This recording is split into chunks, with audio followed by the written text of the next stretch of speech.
సమూహ సాహితీ మిత్రులందరికీ నమస్కారం. నా పేరు నగనూరు రాజన్న, కరీంనగర్. దృశ్య కవిత గానలహరి కోసం నా పదాలతో కవిత. నా శీర్షిక భరతజాతి ఆత్మ. కనుదోయికింపైన రంగుల కూర్పు కాదది, గుండెకు హత్తుకునే భావసంపద అది. భరతజాతి ఆత్మను జెండాగా మలిచిన శుభ సంకేతం, తెలుగు నేల పులకింపు, సరిహద్దును కాసే గుండెధైర్యం, విశ్వశాంతికి వినమ్ర ప్రయత్నం, రైతు నాగలి సాళ్లలో మెరిసే ఐశ్వర్యం, త్రివర్ణంగా మెరిసిన జాతీయ పతాకం.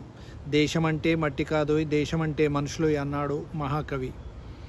ఆ మట్టి కోసమే రణం చేస్తూ తృణప్రాయంగా ప్రాణాలు అర్పించేంత ప్రేమే దేశభక్తి. కొదువలేని దేశభక్తులను కన్న జాతి. ఎన్నెన్నో దేశాల పతాకాలను పరిశీలించి మువ్వన్నెల రూపానికి ప్రాణం పోసిన ధన్యజీవి మన పింగళి వెంకన్న. తెలుగువాడవడం మనందరికీ గర్వకారణం. అసూలు బాసిన ఎందరో స్వాతంత్ర సమరయోధులను స్మరించుకుంటూ, పతాక శిల్పిని మననం చేసుకుంటూ ఆమోదించిన రోజును ఆనందంగా జరుపుకుందాం జాతీయ పతాక దినోత్సవం. ధన్యవాదాలు.